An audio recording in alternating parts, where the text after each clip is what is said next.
What's happening, everybody? Welcome back to another episode of Singed Eye Sockets, right here on JG's Lounge. A couple big announcements before we get into the show. We are now officially a credited network. We have partnered with Black Mirror Productions, so we are uploading everything on IMDb. So anybody who has been on in the past or is going to be on in the future will now have creditation, which is huge. A lot of podcasts don't do that, so that's something that we offer. JG's Lounge is also going to start venturing into more films, similar to Burn After Playing, which we actually are working on right now.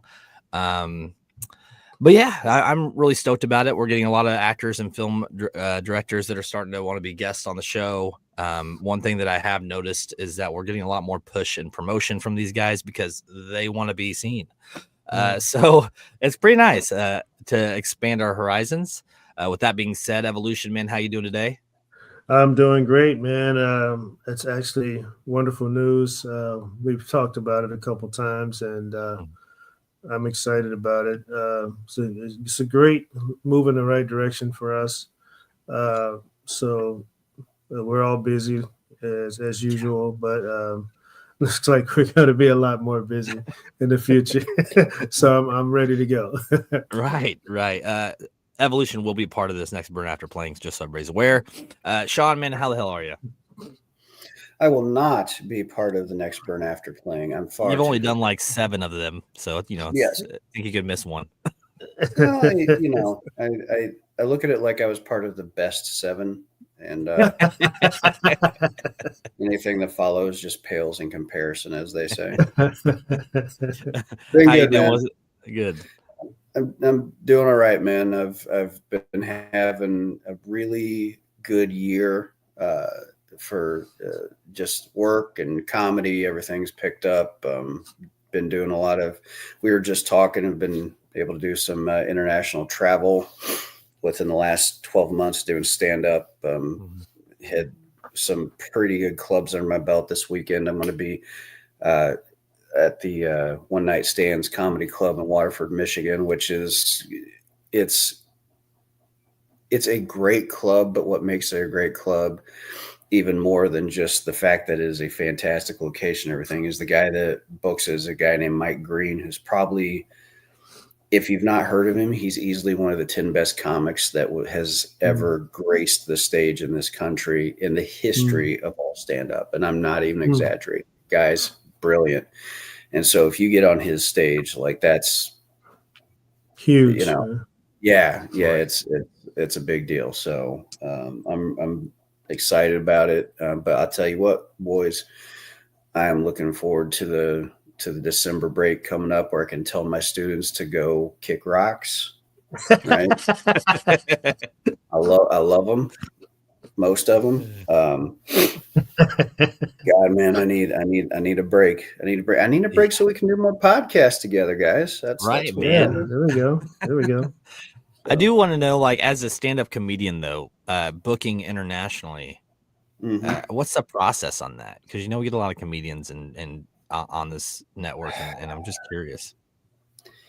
It is a huge pain in the ass, because the thing is, like, if you go over to work anywhere that is outside of the United States, you think, you would think it, simplistically, it's like, oh, I'm just going to do stand-up, I'm going to do this happy thing. It's like, no, it doesn't matter if you're going to do stand-up. It doesn't matter if you're going to do like engineering or something. You're going into their country to get paid. So there has to be paperwork that needs to be filled out.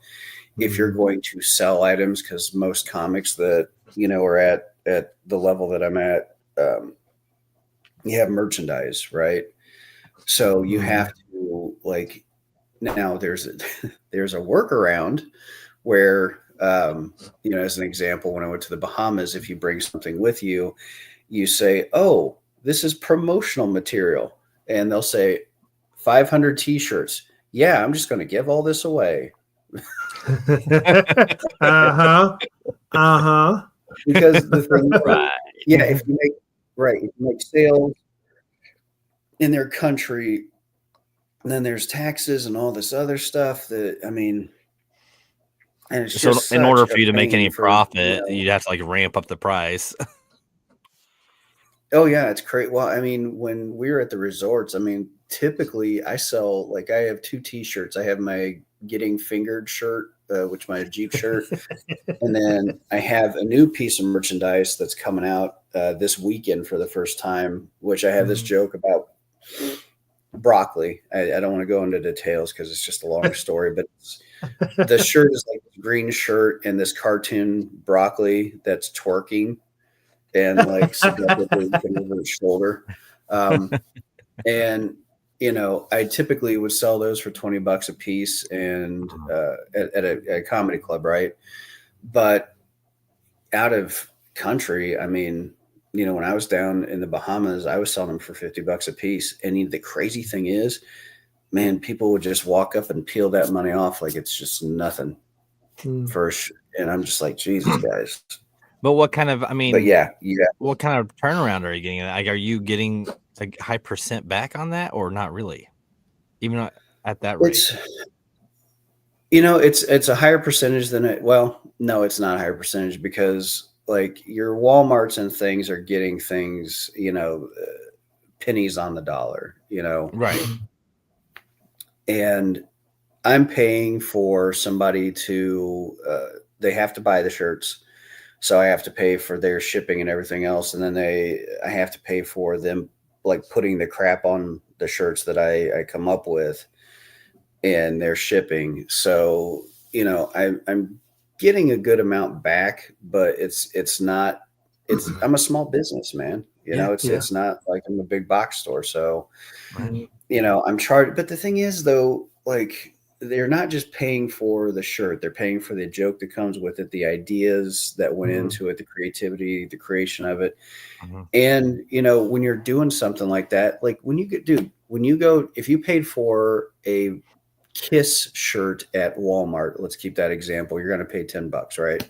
Right. But if you're going to the concert and you're buying a concert shirt at the event at the moment, that thing's going to be what? $50-$60, right?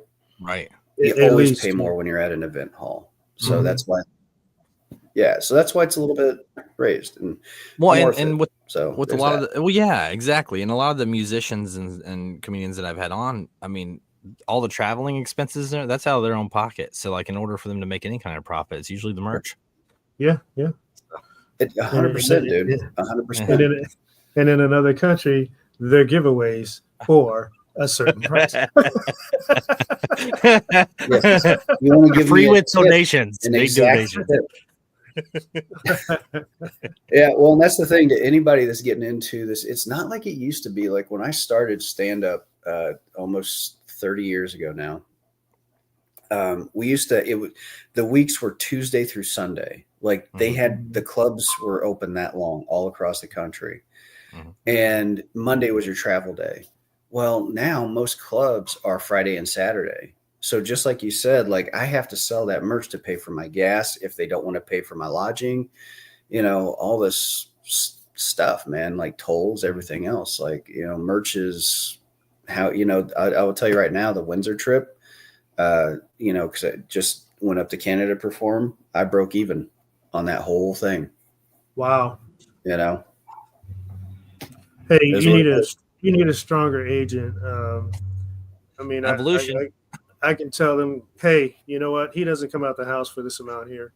So you need to step up your game and at least meet us halfway, because that's ridiculous. Hey, if you want to be my agent, that's great. But I can just see these people going, I've seen his tapes. Tell him to go back in the house. No, you will roll out the red card treatment. And it's a 5-star hotel, nothing less. And those tapes are old. You haven't seen the new tapes. That's right. They have some really nice 3 stars out there. Okay, I think you can settle for 3. Dude, you know what my biggest thing with hotels is, if you guys want to start this, crime podcast talking about hotels, fine. But my requirement for hotels, and this should be anybody's requirement for hotels, and I understand different people have different budgets, but like the biggest hit next to one of my videos I put up of my stand-up was I was in a hotel in Ohio, and I can't remember the little podunk fucking town that I was next to, but it had outward facing door. You know what I'm talking about? Like the old 70s hotels where the doors were exposed to the outside. Like if you open up your window, you can see people walking by outside, and they can just sit there and look in your room, like pervs. So I was at this hotel, and it wasn't one that I paid for, right? So I just show up and I go to my room, and my feet, every step I took, it was like they were sticky every single step, right? Right. And I mean, there was like mold in there. I found a Band-Aid in the shower, like all this stuff, right? And so I'm videotaping it, and God, how old am I? I'm recording with my phone, and I put it on TikTok. And all of a sudden, my views are almost at like 1,000, almost immediately. And I was like, wow, okay, shitty hotels. Apparently, that's going to be my thing. Right. I go down to the front desk and be like, bro, this is unacceptable. You know what his response to me was? He goes, well, you were in a smoking. I don't smoke, first of all. But that was his response. You're in a smoking room. And I'm like, what's that to do with the sticky floors? Right. Thank you. That's what or the Band-Aid in the shower. Thank you. And you know what he said about the Band-Aid with all the audacity in the world? He says to me, well, how do I know they didn't come off of you? Oh, come on. Dude, hand to God. So what I told him was, in the other comic, I had two other comics that were with me there at that hotel, Terry McNeely and Mike Merck. Mike Merck was standing there with me. And Mike is like this New Jersey, like, I'm not saying he's a mob guy, but he grew up around mob people. So he's got kind of that wise guy thing where you just don't mess with him kind of thing. Mm-hmm. And he was coming to like help me negotiate. But before he could say a thing, I leaned in. I go, look here. Here's what's going to happen. You're going to give me another room, or you're going to give my money back to my friend who booked this hotel, and I will drive home tonight. Those are the two things that you have a choice from. You don't have any other choices. So what's it going to be? The dude switched my room, and I looked over at Merck, and he looks at me like, who the fuck are you? Like I walked right out of Goodfellas. That's funny. That's awesome. That's good. That's awesome. That actually does kind of help lead us into, you talked about a podunk town. Mm-hmm. We've all done a lot of traveling. I've traveled all over the States and driven by a lot of small rundown towns. And sometimes I've always kind of questioned, I wonder what happens in this town. Like, does anything interesting happen? Have you guys ever had that? Like, you've driven by a house out in the middle of nowhere. You're like, I wonder who lives there. What's going on? Mm-hmm. Oh, yeah. This is going to be one of those. This is going to be one of those episodes. And before we get too into it, I do want to let everybody know that this is a very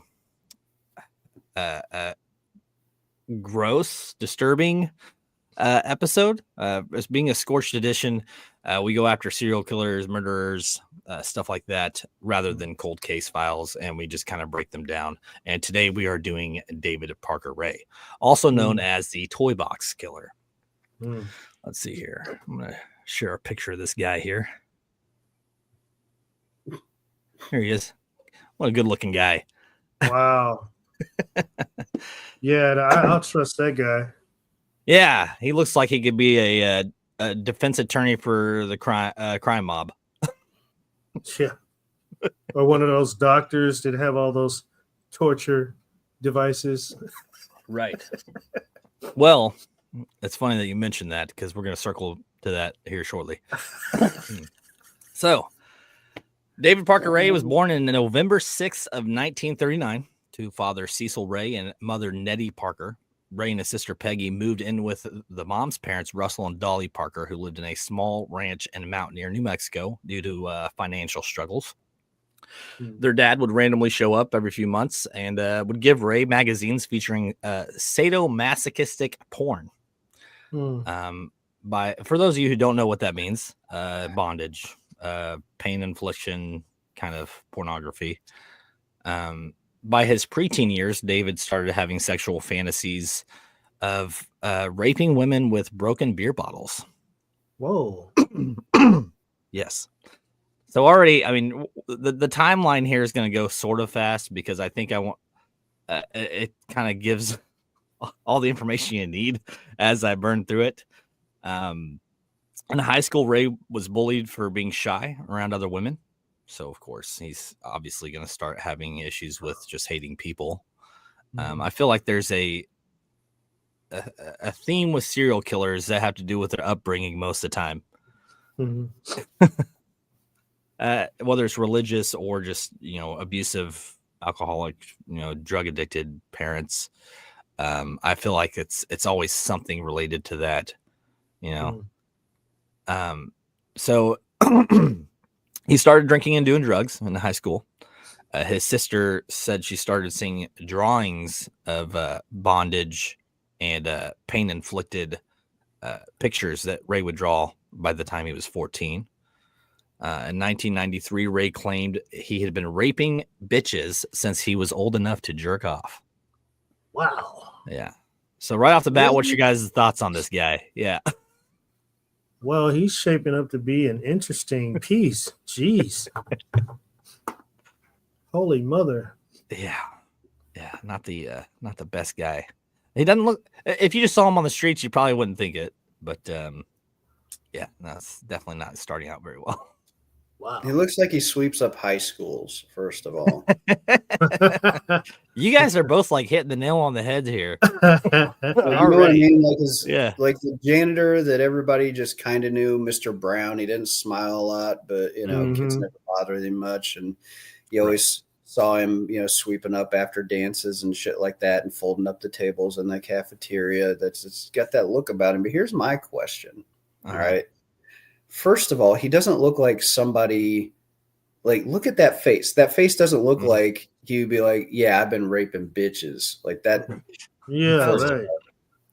Yeah. Second question is, I mean, you talk about the nature versus nurture argument and the dad, you said the common thread throughout the serial killer profile. Here's my question. Was his dad involved in serial killing? Because maybe that'll come up later, but if he's gone every once in a while, like he's gone and then comes back every couple months and he's dropping off, like S&M shit to his kid. Right. Like, what the hell, dude? Right. Yeah, that's crazy. I don't really know much about the dad. Okay. But I would not be opposed. I honestly, I would not be surprised. I believe he was a truck driver, so that would make sense. It's a truck driver. As much as I've traveled, I've been in plenty of truck stops, and I've seen like skulls that have been bedazzled, or like canes with like the hawk's head and things that you bring home to your kids. I don't see an S&M section too often, at the Loves. Usually, hey, at all those, the porn magazines, as far as I remember, because when I was 18, 19, I did purchase some porn bags. They were in like the black sleeves, so you couldn't see what was in them anyways. I'm trying to, I remember like Playboys and stuff were like would sometimes be exposed, but like a lot of them were covered, so you couldn't see what was in them. Right. Or, crazy enough, it wasn't Barnes and Noble. This Walden Books. I remember they had the porn magazines like Penthouse and stuff, but they weren't in the black sleeves. They were just way up high. Right. Right. So the assumption is, you have to be an adult to be able to reach it. But like, you could look up and see the lusty lipped, vixen. You're just like, I want. Yeah. Kids these days don't know what that is, because by the age of 13 or 14, they got their cell phones and just search it on the internet. So much porn. Yeah, full blown access to everything, right? Yeah. Everything which is at your fingertips. Right. It's very scary. I actually had a thrill of going in and sneaking my dad's porn, Yes, the normal porn. Normal porn, right? Stuff. Not this serial killer breeding. Right. S&M and look, I get people have fetishes. I do. I understand that. I think if you're starting to have thoughts of raping women with broken beer bottles, you should probably see a therapist and see if that's an okay fetish to be getting into. So I don't know, Evolution. If you're a therapist and your guy's like, let me ask for a friend. Hey, you know what? Hold on to that. I'm going to be right back. Come back with a straight jacket and two officers of the law. Yeah, this is my colleague. He's going to be taking you into custody. Yeah. Jeez. But no, like seriously, I mean, people are into some crazy stuff, and that's fine. I'm not one to judge, but there's a point where you should probably be. Well, there's a difference between wanting to suck a milky titty or, slap somebody with a double dong versus like that's a major jump. I mean, and it's not just, and this is going to sound crazy. So for our two viewers right now that I can see the numbers on, please forgive me for saying this, but there is a massive difference between wanting you to take a beer bottle and put it inside of a person. All right. People shove stuff inside of each other all the time, all different types of things, food, broom hand, whatever, for mutual enjoyment. Yes. But it's when it gets to the broken part, there is such a massive psychological jump that happens from, like what you would call normal fetishes, like we were talking about, to the beer bottle. It's a bit much. And then all of a sudden broken beer, because then that's a whole other level of something. I get, that you said the dad brought these magazines home and stuff, but did this, and maybe we'll find out, further on in the podcast here, but did he have psychological issues? Because looking at an S&M magazine and going to broken beer bottle, that's, you see what I'm saying? It's like, that's a great leap. It's a great leap off the deep end, buddy. Yeah. Right. Well, and I think that a lot of, on top of the being bullied at school and the shyness and the S&M porn, they're out in the middle of nowhere, desert. He probably didn't have a whole lot else to do besides come up with these ideas in his head. Wow. And I'm guessing there's some sort of psychological issues if by the age of 11 and 12 he's having these dreams of doing this to women. Well, you also mentioned that he was drinking and on drugs. Depending on what the drug was, that could really widen the thought process for creativity, especially as a teen. Right. So right out of high school, Ray received an honorable discharge from the military. He was a general mechanic. Shortly after that, Ray bought a trailer in Elephant Butte, New Mexico. In 2020, the population was 1,441 people. So, podunk town, in the middle of the desert. One thing I do know about a lot of these rundown towns, you get a lot of these like people that are running from the law for various reasons that go and hide out in these towns. So, I'm familiar with that. He got a job as a maintenance man, not at a school, not at a school, but at a New Mexico state park in a resort town called Truth and Consequences, which is 5 miles away from Elephant Butte. I've heard of Truth and Consequences, actually.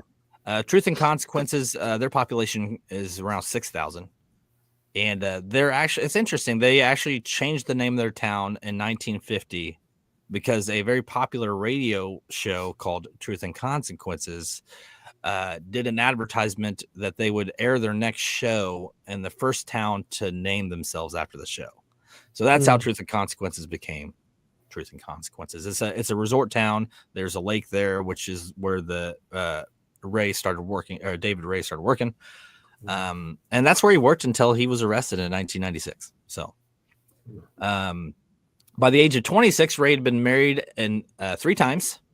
His first wife reported that Ray told her he committed his first homicide sometime in 1957, kidnapping a woman, tying her to a tree, torturing and killing her. Wow. So that's 1957. He was either 17 or 18 at the time. Hold up, back up. He told his wife that? Yeah, his first wife. Wow. Can Yeah. you imagine a spouse getting some information like that? And she's a woman? Yeah. Yeah. Holy mother. That's rough. He's like, look, we're getting married, so I got to be honest. Right. Here's a little bit about my past. Here's my porn stash. Are you okay with this? And on top of that, how do you feel about being molested with a broken beer bottle? Broken bottle, yeah. I doubt that she's would like, very as well. long as it's no duels. That's nuts, man. Well, is it the broken part or the other end? It's not funny, guys. Sorry. Ray had 2 children. He had a son, which is undocumented. I didn't find it in any of the resources. I'm guessing probably because he didn't have custody of him. And Glenda Jessie Ray, who for some time was an accomplice of his. She actually helped him with some of these things. Yeah. No way. She also had a son. His name is not disclosed on anything. And as far as the father goes, officials are pretty sure that Ray is the father of the child, which means he probably did a lot of these things to his daughter as well. Wow. Yeah. In 1986, Jessie, his daughter, reported to the FBI that her father was abducting and torturing women and selling them to buyers in Mexico. However, the allegations were too vague to make an arrest. Come on. Wait a minute. So what's vague about any of that? Like, I'm very clear on what the fuck is it. Yes. Second of all, I'm still stuck on the second wife. Like, how you guys were like, how did he bring this up in the marriage that he murdered somebody? Yeah. How do you broach the subject like with your woman? You know, it's like, what are you at Applebee's? And you're like, hey, you want to molest and kill women with me? That sounds great. You want mozzarella sticks? I mean, Oh my goodness. how does that even come up? I wonder if it's got horseradish with this steak. Yeah, I don't know, man. That's new. The whole time out in the car in their trunk. Boom, boom, boom, boom, boom. But I mean, do you see what? Like, how does that even come up? Maybe the wife was on drugs and alcohol too. I don't know. Well, and it's not like these people were, on a group chat on Facebook that, dived into S&M and they met and started chatting and realized they had similar. No, I mean, back then there wasn't this stuff. So Right. Exactly, dude. That's weird. So Ray ended up meeting 37-year-old Cindy Hindi. What an interesting name. He got a job she got a job at the same state park, and she was running from grand theft and drug charges back in Washington State. Boom, there it is. Yeah. They hit it off romantically with shared interest in violent sexual fantasies. There it is. Yeah. Yes. So that's the timeline we got here. Now we're gonna jump forward to the arrest that they made. Mhm. Oh, it's 99, not 96. I apologize, everybody. We're gonna go to the arrest.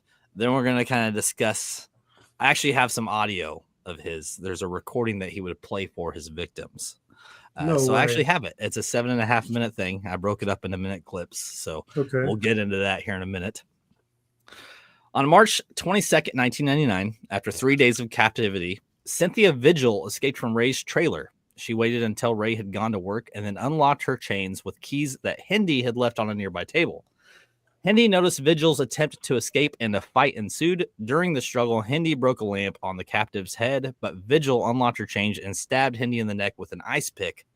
Vigil fled while wearing only an iron slave collar and padlock chains. She ran down the road seeking help when she got from a nearby homeowner who took her in, comforted her, and called the police. Her escape led officials to the trailer and instigated the capture of Ray and Hindi. She only had chains? Yeah, she was naked. All she had was chains and a collar on. Yeah. Wow. Mm-hmm. What a way to treat guests at your home, right?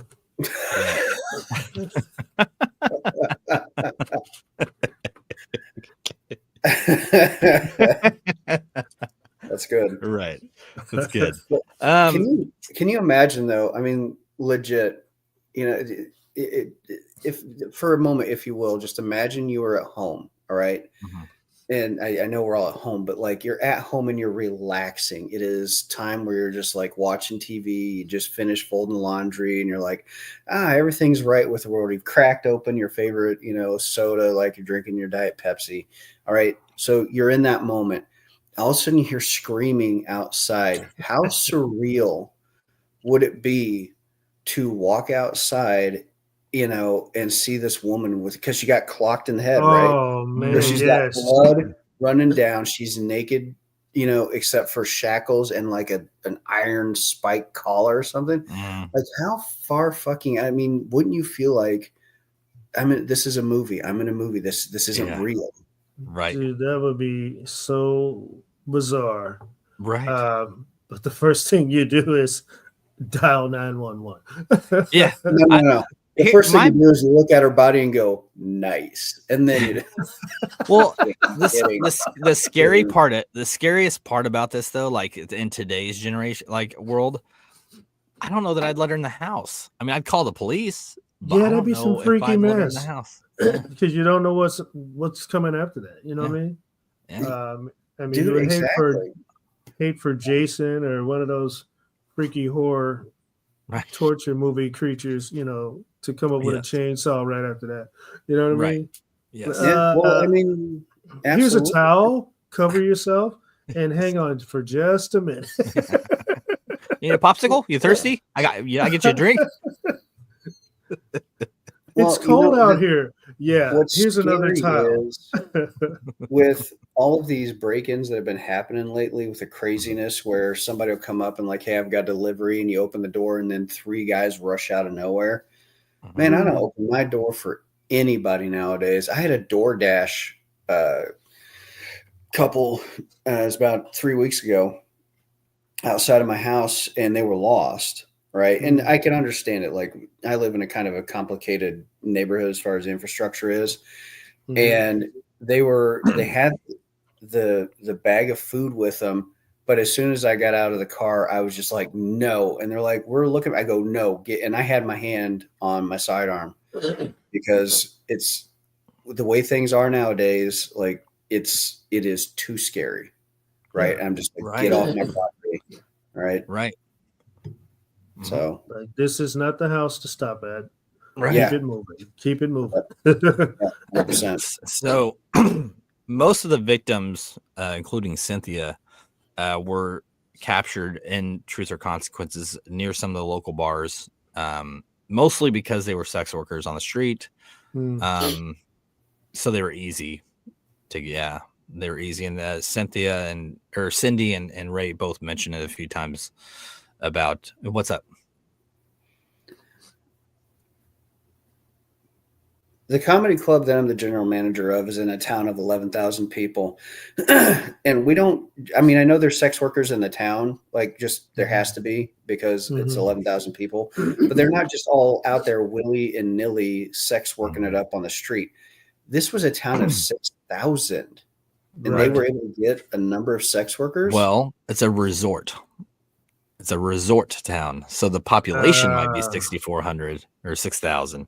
But there are people coming in and out all the traveling. Time. Okay. Yeah. All right. So it's easy to spot somebody who's from somewhere else. Yeah. They're either sex workers or, just drunk or, just easy to capture, to capture. He even mentioned a few of them were from the state park that they worked at, Wow. So, yeah. That's bold. So let's get into this recording that he plays for each of his victims, and then we're going to talk about where he had them held. Okay. These are broke down to 1 minute increments. I think I'll probably play 2 at a time, and we'll just talk about it because this is a 7.5 minute recording. So, first up. Hello there. Are you comfortable right now? I doubt it. Wrists and ankles chained, gagged, probably blindfolded. You are disoriented and scared too, I would imagine. Perfectly normal under the circumstances. Listen to this tape. It is very relevant to your situation. I'm going to tell you in detail why you have been kidnapped, what's going to happen to you, and how long you'll be here. I don't know the details of your capture, because this tape is being created July 23rd, 1993, as a general advisory tape for all future captives. The information I'm going to give you is based on my experience dealing with captives over a period of several years. If at a future date there are any major changes in our procedures, the tape will be upgraded. Now you are obviously totally helpless. You don't know where you're at, don't know what's going to happen to you. I'm sure that you've already tried to get your wrists and ankles loose, and no, you can't. Now you're just waiting to see what's going to happen next. You probably think you're going to, and you're sure right about that. Our primary interest is what you've got between your legs, thoroughly and repeatedly, in every hole you've got, because basically you've been snatched and brought here for us to train and use you. Sound kind of far out? Well, I suppose it is to the uninitiated, but we do it all the time. It's gonna take a lot of adjustment on your part, and you're not gonna like it one bit. It's not like you're gonna have any choice in the matter. You've been taken by force, and you're going to be kept and used by force. What all this amounts to is that you're going to be kept chained up like an animal, to be used. What Jeez. you got? I think the first disturbing part of that is he's talking as if like he's their doctor, or like I don't even know. His demeanor in the recording is very scary in itself. Yeah. Wow. First of all, I'm trying to look at this through the view of a person who's kidnapped. Mm-hmm. First of all, they're terrified. You know, they got just taken from wherever they were, and they're locked up and chained and whatnot. Probably don't have anything on. And they're listening to this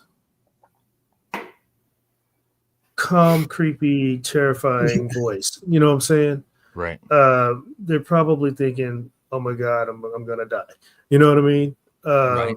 That's some horrific type of stuff going on right there, and it's very disturbing that the person talking is making these type of statements to someone that they're about to torture in Right. who knows what kind of ways. That's pretty messed up. Right. What you got, Sean? Well, evolution mentioned the perspective of the person that is, kidnapped. And my first thought is, after 7.5 minutes of this tape, I would just be like, come on, Yeah. do something. All right. But a couple things occurred to me is like, there's a severe psychopathy here with this individual, because his manner of speaking, like, the way you talk about how, he's like a doctor, is just very matter of fact. But if you listen to the language that he is using, it's all very control based. You can't do this. You're chained, taken by force. Mm-hmm. Like, there is a reoccurring theme that you can see is what is one of his primary drivers throughout. Right. And this is just in the first 2 minutes, and it was repeated multiple times, right? So that's a little bit freaky. But my next question is this what that motherfucker sounded like? Did you slow that down at all? No, this is just the recording that I mean, this is the only recording I can find on it. That's not his actual voice, because if he in interviews, he has a much higher pitched, like cracky voice. It is okay. Because this could be what he could have done that. I don't know if it was just the doc, whatever this came from. They did it, but okay, yeah, that's the only audio I could find. It's not his actual voice. Okay, because that's like some sloth sounding shit. You know what I mean? Like, and I was thinking that, I was like, if this is what this guy sounds like, that's even like more frightening. Right. So this is literally like a Saw film. The only difference is there's no chance of escape. Yeah. Like that's Okay. how crazy this is. So let's get into the next one here. We'll do two more. Anytime we want to, in any way that we want to. And you may as well start getting used to it because you're going to be kept here and used until such time as we get tired of you. And we will, eventually, in a month or two, maybe 3. It's no big deal. My lady friend and I have been keeping slaves for years. We both have hang-ups involving dungeon games, etc. We found that it is extremely convenient to keep 1 or 2 females available constantly to, satisfy our particular needs. We are very selective when we snatch a girl to use for these purposes. It goes without saying that you have a body and you're probably young, because for our purposes, we prefer to snatch girls in the mid-teens. Scared, easy to handle, and easy to train. And anytime we go on a hunting trip, if we can find a teenager, we usually start hitting the gay bars, look for a well-built lesbian. There is not much as a danger of them carrying a disease. If we can't find a lesbian, we snatch anything that's young, clean, and well-built. We very seldom come back empty-handed, because there's plenty out there to choose from. And with a little practice and deception, most of them are very easy to get, with very little risk. At this point, it makes little difference what category you fall into. You're here, and we're going to make the most of it.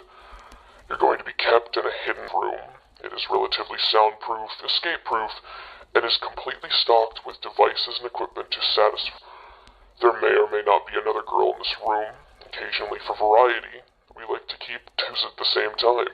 In either case, as the new girl, you'll definitely be getting the most attention for a while. Now, as I said earlier, you're going to be kept.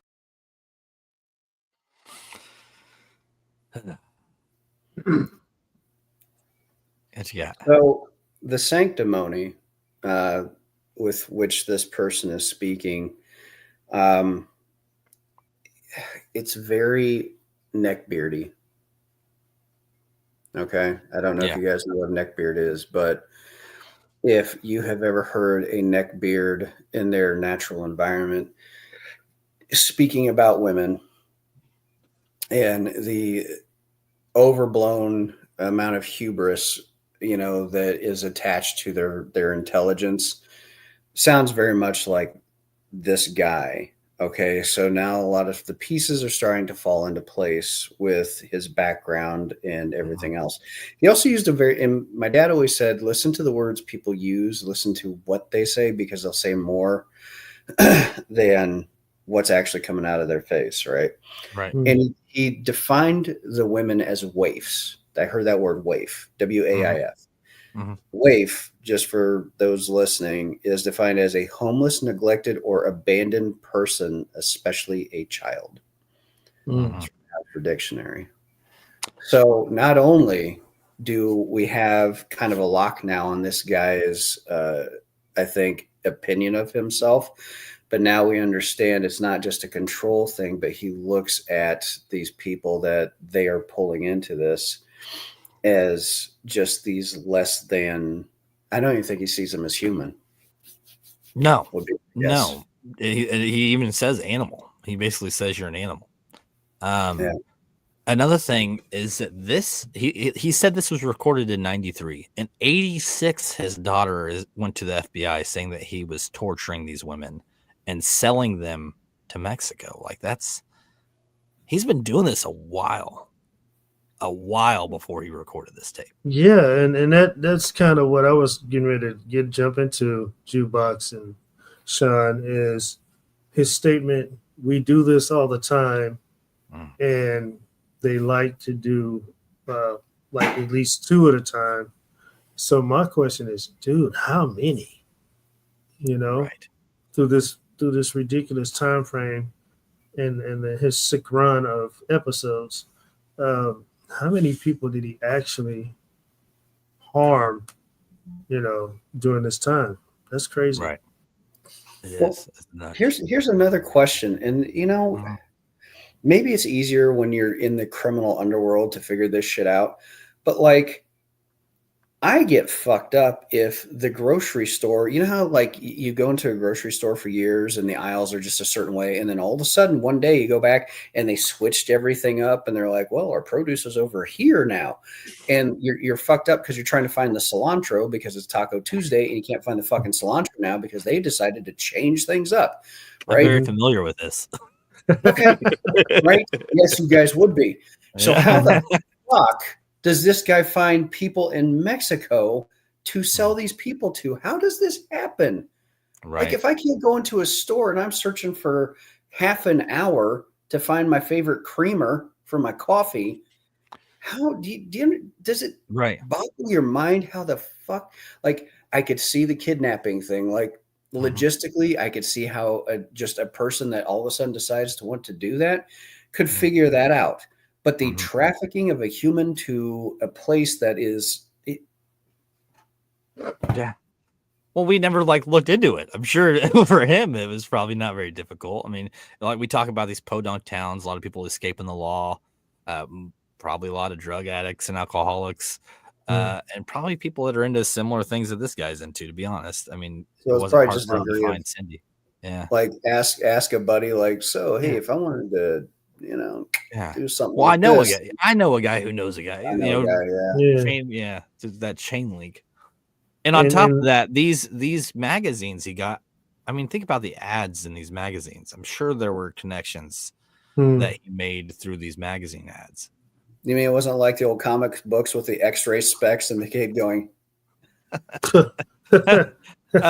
monkeys. For those of you that aren't familiar with porn magazines, especially back in the 90s and even earlier, there was a lot of advertisements in them as well, and little clip ads, and there's some pretty off the wall ads in there. So yeah, I mean, it probably wasn't hard for him to go ahead. Not your normal ads. You call somebody that's making these BDSM toys and like, hey, you want to happen to know somebody, and then just kind of make your connection. Like he had ways of making his connections, and that's the only way I can think of him getting to this point.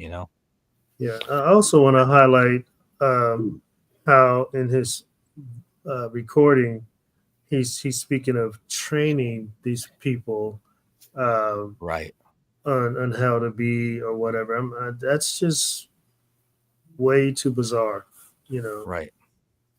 It is. All right, let's play another two minutes of this. Oh boy. Like an animal. I guess I've been doing this for too long. Ever since I was old enough to tie girls' hands behind their back. As far as I'm concerned, you're a pretty piece of meat to be used and exploited. You may be married, have a kid or two, boyfriend, girlfriend, a job, car payment, and I don't want to hear about it. It's something you're going to have to deal with after you're turned loose. I make it a point to never like a slave, and I sure don't have any respect for you. Here your status is no more than that of one of the dogs or one of the animals out in the barn. Your only value to us is the fact that you have a body. And like the rest of our animals, you will be fed and watered, kept in good physical condition, kept reasonably clean, and allowed to use the toilet when necessary. In return, you're going to be used, especially during the first few days when you're new. And you're going to be kept chained in a variety of different positions. You're going to get a real workout, because I'm into animals, and it goes without saying that there's going to be a lot of work on numerous occasions. You may not like it, but you're sure going to do it. And that's the easy part. Our hang-ups include stringent dungeon games, nothing serious, but uncomfortable and sometimes painful. Just a few little hang-ups that we like to use. Now, I've already told you that you're gonna be here a month or two, or maybe 3. If it's up to my lady, we'd keep you indefinitely. She says it's just as much fun and less risky, but personally, I like variety. Fresh to play with. We take 4 or 5 cheer, depending on our urges, and sometimes accidental encounters. Basically, I guess we are like predators. We're always looking, occasionally. There's a bit of an auto change, but I think that I don't know if it's the person who created the recording or not, or him. So as far as that goes, that's one thing. But yeah, he even says you're a piece of meat to me. I don't give anything about your personal life. Very he is actually known in the town area as a Satanist, which sounds about right. Well, the whole rule of law for Satanism is "do as thou wilt." I mean, that's their major, right. First rule of Satan Club. Yep. I'm just gonna go back to his what people refer to him as the toy box killer. Right. What I mean, I know he's a lot of things are going on, but we're gonna get into it after the recordings because that's the nail on the head for this whole thing is how messed up this toy box of his is. It opens it up like a chest in a video game, and just the artifacts inside, Yeah, and the very end thing that I have to say, you guys are gonna be like, "Holy shit!" But yeah, he mentions accomplices, and that's the thing. He had a group of cult followers. I don't know whether they paid him off or what, but he would have people come over to do things to these women as well, on top of Cindy and him. So I mean, it's not like this guy had something going. This was his side hustle. It's a full scale operation. Right. It's just nuts. We got about a minute and a half left of this. We'll talk about it, and then we'll get into the toy box. Okay. Looking. Occasionally some sweet little thing will be broke down on the side of the road, walking, bicycling, jogging. Anytime an opportunity like that presents itself, and it's not too risky, we'll grab her. Even if we've already got a captive in the playroom, variety is definitely the spice of life. Now, I'm sure that you're great and you're going to be a lot of fun to play with, but I will get tired of you eventually. If I killed every that we kidnapped, there'd be bodies strung all over the country. And besides, I don't like killing a girl unless it's absolutely necessary. So I've devised a safe, alternative method of disposal. I had plenty of this to practice on over the years, so I've pretty well got it down pat, and I enjoy doing it. Mind games. After we get completely through with you, you're going to be drugged up real heavy with a combination of sodium pentothal and phenobarbital. They are both hypnotic that'll make you extremely susceptible to hypnosis, auto-hypnosis, and hypnotic suggestion. You're going to be kept a couple days while I play with your mind. By the time I get through brainwashing you, you're not going to remember a thing about this little adventure. You won't remember this place or what has happened to you. You'll be. That's the end of the recording that I could find. So, jeez, the hypnosis state at the end is disturbing. On top, I mean, it all is, and I even with that, it's like, okay, this is 7.5 minutes. So why didn't you just say, "Don't try to fight. He ain't going anywhere. Just settle in." Honestly, I think that's part of his process to get in their head and start. I think that's the reason for the recording, to prep them to start to think in the manner that he wants them to think, and then once he provides them with the drugs, and he tells them something different. And especially because they're younger, like you said, he brainwashes them, and they wake up in another country like, who am I? What am I doing here? Right. How did I get here? So, right, that's way worse than gangster. That's some next level stuff, man. Yeah, but he's also here's the thing, though, man. He's also, if you're talking about the sadomasochistic culture, you have your subs and your doms and everything else, and not only is he presenting as a dominant character in this play, so to speak, he's also, and again, I go back to the neckbeard thing, man. He's very much in love with his intellect. There's a smugness. Like if you listen to it, there's this sanctimony that is behind everything he says. Like there's nothing you can do. I mean, it's almost like you see him in like the pirate blouse, with a vest and a cane. There's nothing you can do. You're completely in my control, and you may want to try, but really, in the end, it is fruitless. Yeah, I mean, there's really that whole it's very gross. So, I mean, you've got a person who's in love with their intellect. You have somebody who loves power and control. Of course, he's going to bloviate for 7.5 fucking minutes. And hey, evolution, 100%, dude. I think it is part of the process. I think it is the primer that gets the whole thing rolling inside of the people's heads. And you talk about a real mind fuck because he's like, well, if it was up to her, you'd be dead, but there's a chance.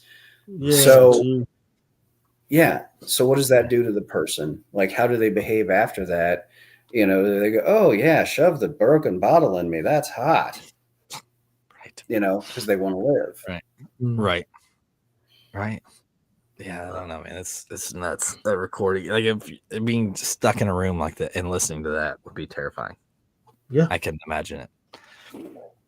All right, so this says Ray sexually tortured and presumably killed his victims using whips, chains, pulleys, straps, clamps, leg spreader bars, surgical blades, electrical shock machines, and saws in his torture room. His torture room is what he called the toy box. So his torture room was a repurposed soundproofed cargo trailer located immediately outside his Elephant Butte, New Mexico property. Ray stocked the trailer, which he called his toy box, with numerous sex toys, torture implements, syringes, and detailed diagrams showing ways of inflicting pain, as well as a homemade electrical generator to deliver electrical shocks to his victims. In total, Ray is believed to have spent over $100,000 on the trailer, fitting it with sex toys and torture devices. It also says that Ray constructed elaborate contraptions to confine his victims, such as a fur-lined coffin and a makeshift pillory. In addition, there were also elaborate locks and pulleys to prevent his captives from escaping. A mirror was mounted on the ceiling above the obstetric table, to which he strapped his victims so that they would be able to see themselves be raped and tortured. He has been said to have wanted his victims to see everything he was doing to them. Ray also put his victims in wooden contraptions that bent them over and immobilized them while he had his dogs and sometimes other friends rape them. Ugh. There was a part that I read during his interrogation where he talked about putting musk, like dog musk, on the victims in order to help their dog do the thing.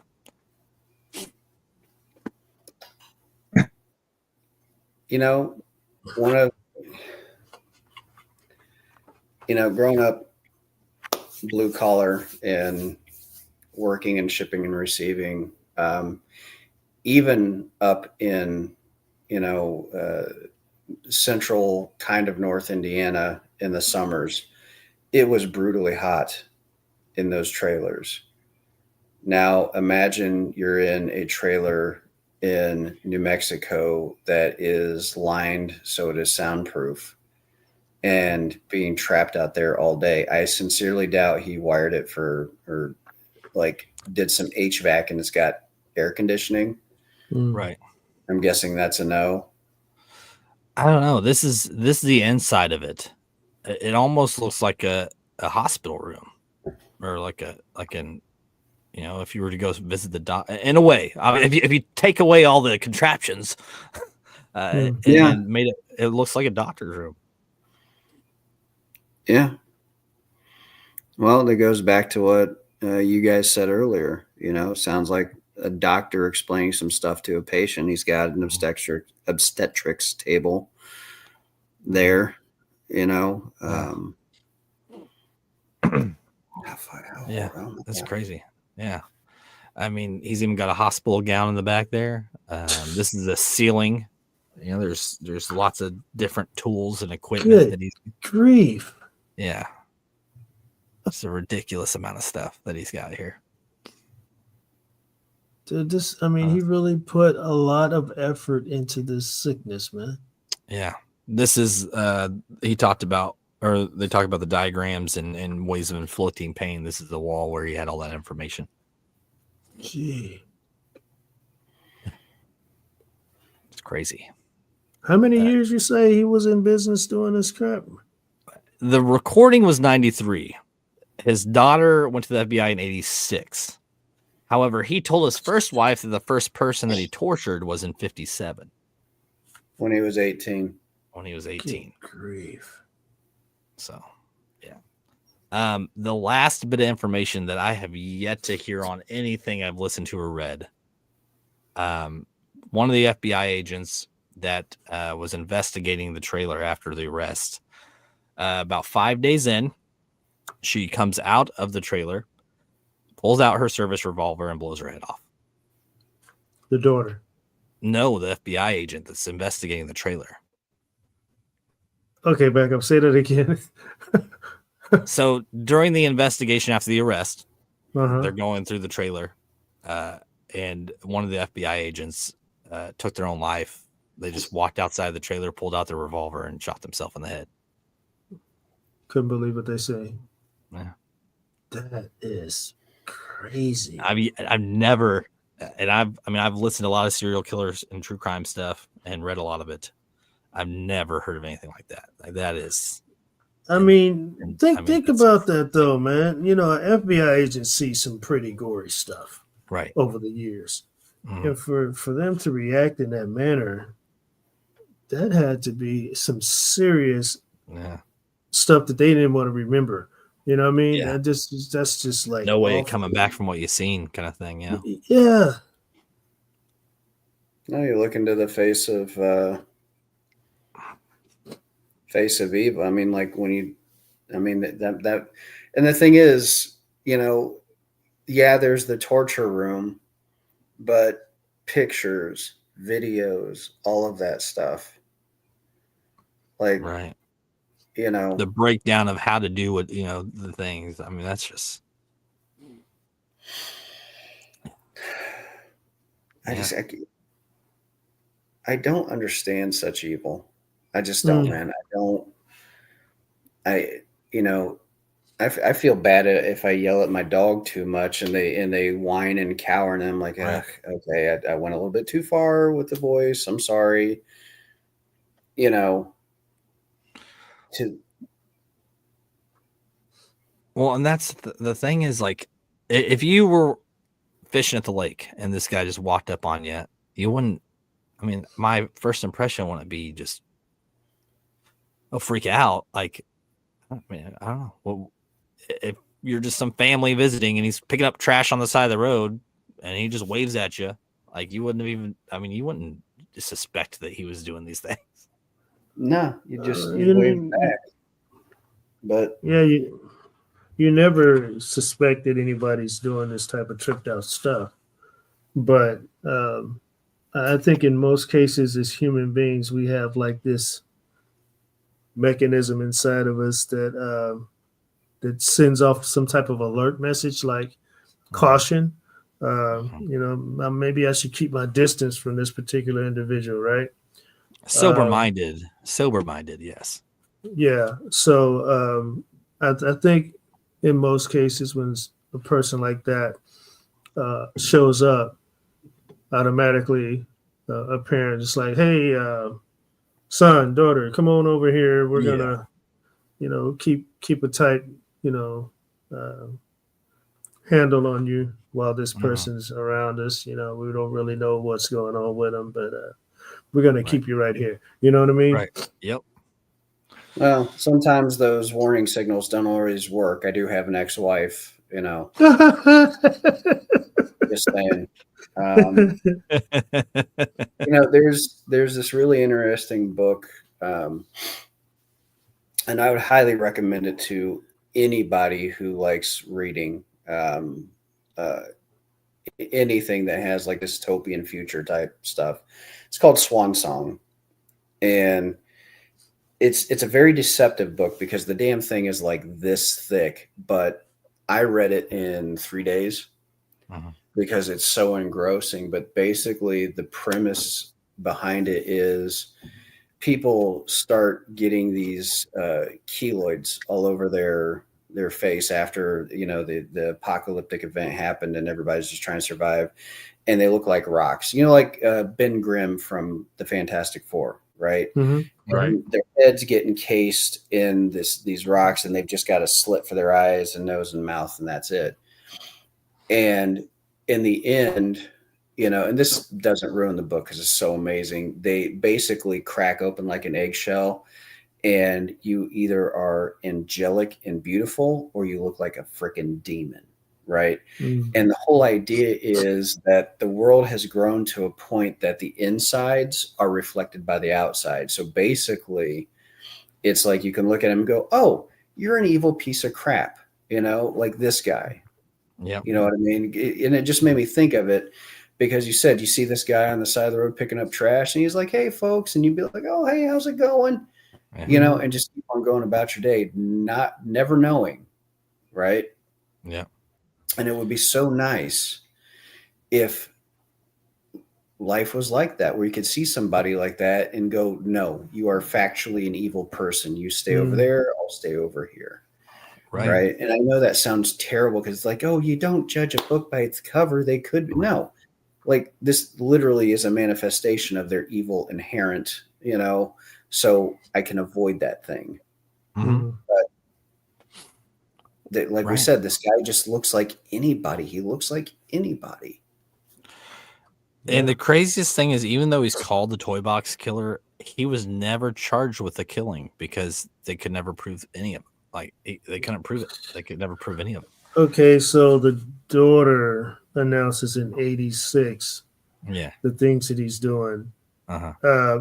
Okay, so I immediately thought about this when you said that the first time. So there's a football player, and a person says that they molested them. Yeah, they're immediately, you know, taken into custody, right? Right. So that's what's happening like today. It's been happening for years. So back then in '86, his own daughter made these statements, and it was kind of dismissed like it was, you know, right. And she had to have gone out of her way because I don't really just know an FBI place to go to. I can't just. You know, if she had to go out of her way to find an FBI agent to tell them this information, you know. So I'm thinking at one point she got pissed off because she eventually started working with him, right? Right. So I think at one point she got pissed off or frustrated or just felt like she was being treated really badly. And that's when she voiced her opinion in '86. Right. But since nothing was done, you know, he was able to brainwash her into continuing this ridiculous lifestyle. And dude, 36 years, man.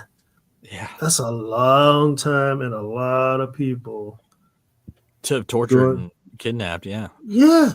Well, and he talks about having all this time to like make this concoction. So like how many people did he actually not, you know, did he died because of it under his watch or whatever? I mean, what's the estimated number? There's not, because there's not, they can't tie him to specific kidnappings. Like they can't tie him to an individual that went missing. They just can't.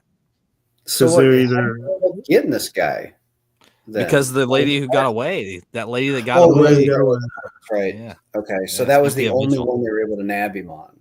Gee. Yeah. So the kidnapping charges, all that, I mean, he ended up getting like 250 years, but they were because of kidnapping charges and other things. It wasn't because of deaths. Even in the recording, he talks about that he had killed some people, but there's no way to, again, if they can't tie him to a specific person, they can't charge him. Well, I mean, unless he was completely one of those clean fanatics, when they did their investigations of all those devices and tools and toys, they could have at least came up with some type of estimated amount of people Right. through their investigation and the usage of these, props. Right. So I'm thinking that they could have came up with at least a number of possibilities, right? Right. Like they do in the hotel room investigations where they turn on the black light and went, holy shit. There's so much DNA. Well, Yeah. Yeah. I think the last bit for me is so the people that got away, Mhm. I'm sure that some of them remember things, but you mentioned the word wave.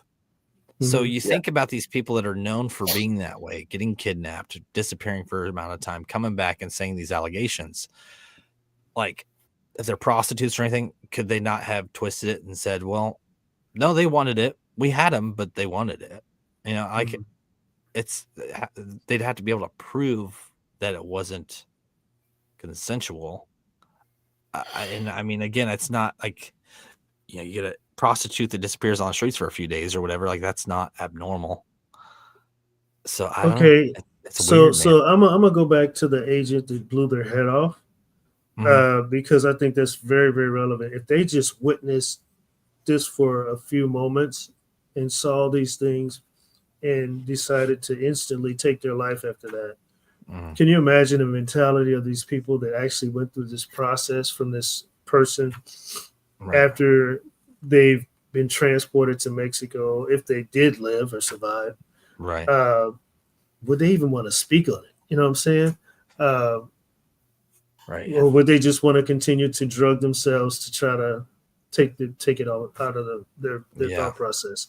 Yeah. This is a messed up scenario, bro. Yeah. Gee. This is a scorched for you guys. This is a scorched edition of Singed Eye Sockets. It's a little different adaptation, but it's very, I don't know, it's eye opening. It's disturbing. Yeah. Yeah. It's pretty sobering, guys. I mean, I know we joke around quite a bit on these things, and we did joke around a little bit today, but I think this one, hands down, is probably the one that's I think has been the most disturbing. It's the vibes it's given me is not Saw. Did you ever see the movie Seven with Brad Pitt and Morgan Freeman? Yep. This is what this is reminding me of. Right. And if you saw that movie in the theater when it first came out with the what's in the box, like I've been to hundreds of movies over my lifetime. It's not a brag, it's just a statement of fact. And I have seen people walk out of movies crying. I have seen people walk out of movies cheering and happy and high-fiving. I've seen all the gamut of emotions, but I will tell you, when I saw Seven for the first time, that was the first time in any movie that I've ever seen in my lifetime where the audience was so silent you couldn't even hear people get up. Wow. Like the shuffling of feet, anything. Like everybody was just so like it was almost like encased within themselves. Walking out of that theater, you heard nothing. And that and I remember the energy of that. And this is what I remember that energy feeling like, just that it's just such it's almost like this person is like a conduit straight to hell. I don't care what your theology is. This is insane. Like this is evil. This is like actual fucking evil. This isn't, I don't care about nature versus nurture, causation versus correlation, and all this stuff. Like, this is just pure evil. And you can try to explain it away with drugs, alcohol, chemical imbalances, and everything else. There is something broken within any individual that would do shit like this. And this guy shouldn't have been. This is one of those situations where we just need to be like, okay, kill him. Like, it shouldn't even be a matter of putting him in jail and for how long. He needs to be fucking killed, tortured, and killed himself. He shouldn't deserve to breathe any longer. This is one of those ones that I have advocated for sometime. All right. Now, guys, this opinion does not reflect the opinions of JG's Lounge or any of the subsidiaries within It or any might. of the We'll people see. on this podcast. But I have advocated for years that when stuff like this happens and it's proven beyond a reasonable doubt, like it's just factual that it's happened, there needs to be a national broadcast, not pay-per-view, national broadcast. All the stations have to tune in, and individuals like this are taken into a town square, put to a board, and somebody just goes up and no questions, just boom, right in the temple. Yep. Do that a few times, all right? And it's eventually criminals around the world will catch on. Like, if they catch us, we're getting the town square thing. There isn't going to be this, oh, well, you can get released and come back and get released and, come back and do bad things, like with the Lake and Riley thing and all this other shit. Like, it happens one time and we find you, town square. Yeah. But you know what? To expound on that in a really different manner, these minds of these people, the minds of these people are so twisted that they might even look to that as some type of glory. You know what I'm saying? They might look to that as like, well, I look forward to being caught into this type of presentation. That's the way I want to go out. I mean, there's some sick people out there, bro. And then when it's like any way you try to come up with a punishment for somebody like this, there's nothing that you can come up with that's suitable for the type of things that they did. You know what I'm saying? Right. And if you publicize it, you know how people are. They're like, oh yeah, that's the way to go out. It's like Scarface, the movie Scarface, right? Yeah. You got all these little kids nowadays, or these wannabe gangster people who look forward to seeing movies like Scarface or trying to be this type of person because it's like a badge of honor or some type of glory moment. Then that's the way to go out. I'm like, it's some sick thoughts out there, man. Yeah. Well, because they don't understand what they're actually repping. See, so much. And this is something I talk about in the classes that I teach. So much of our society, we're headline chompers, all right, and we are going after the fad because we want to belong and we want to look cool and we want to stand out, but we want to belong.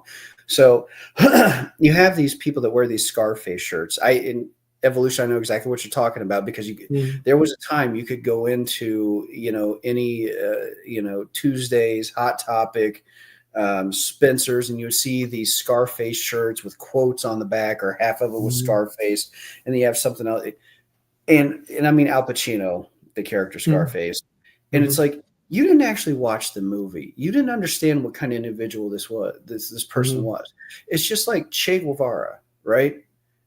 People were wearing those shirts and they're like, I'm a revolutionary, and it's like, do you understand what kind of person he actually was? Like the things you espouse and support, this guy was against. He was a rabbit, as an example.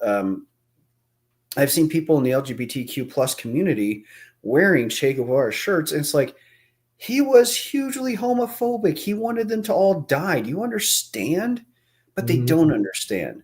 They just grab it because it looks cool. They throw the thing on, and it's like, man, you don't get it. You don't get it because people don't want to study. They want everything easy.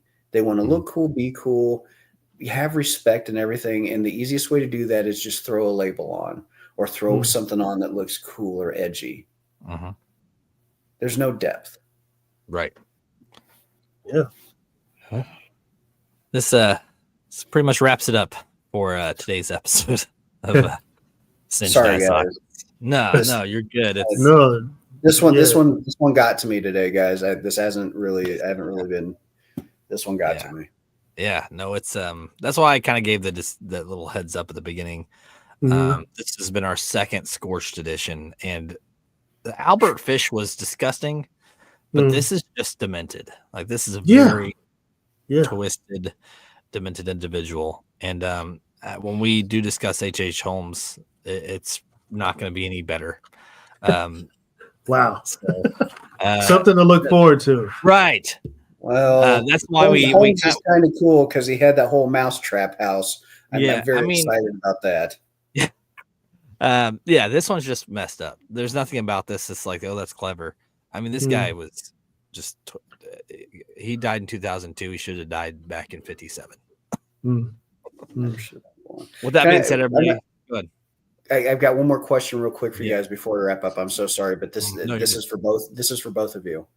Okay. Do you think that this scenario, the situation with this guy, has been made exponentially worse because of the location? Because if you've ever been to New Mexico, in those towns, like I've been through New Mexico quite a few times, and it is fucking like, it's a beautiful state in some respects, but it is very creepy. It is very rundown. It is very just like dark, southern, mysterious, just vibey shit. Do you think that makes this worse as far as kind of like the overall picture and how it feels? In New Mexico, yeah, for sure. Absolutely, because I mean, this is a place where people get chopped up. You know what I'm saying? Yeah. And it's done in the public. You know what I'm saying? So it's like it's so real and gory and in your face to where if somebody does see it or knows about it, they're not going to say anything. They're just glad it wasn't them. You know what I'm saying? Right. So you're talking about areas where things happen that are so horrific that people are like, you ain't getting nothing out of me. You know, I'm just gonna stand over here and mind my own business and just hope that it doesn't come this way. You know what I mean? Instead of standing up and saying something about it and bringing it to light.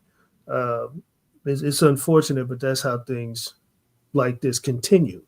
You know what I'm saying? And then the person in the very beginning years ago that even said something about it is not taken seriously, and it's just kind of looked like, you know, we're just going to wash our hands of this, and we don't want to follow up on this story because it's just too much to believe, right? Yeah. Oh yeah. And I've been through New Mexico a few times as well, and like you said, I mean, like northern parts of New Mexico, you know, there's some ski resorts and stuff like that, but majority of New Mexico is very desert, rundown. The vibe of driving through it is not, hey, let's stop and hang out.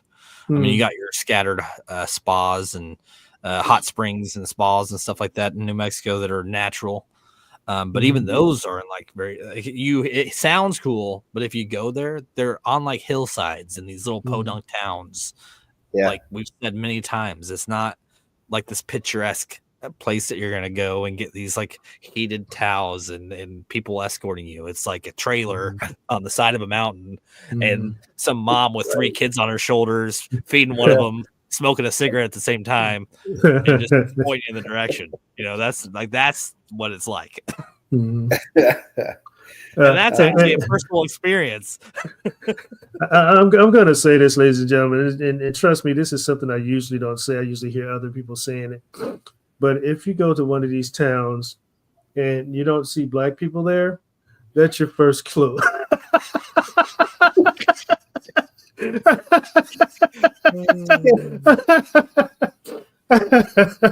hate that I agree with you. Sadly accurate. Yes. Because like just in my head, I just hear some mom go, Yeah. You know what? I'm gonna pass on that. We're gonna hit the gas and keep going. Right. All right. Okay. Run about an hour and a half. Hell of an episode, guys. Very disturbing. Anybody that watches this or listens to this, hopefully I didn't scar you too much, and hopefully we brought a good, perspectives on the subject of David Ray Parker. And until next time, everybody, we'll see you around. Take care.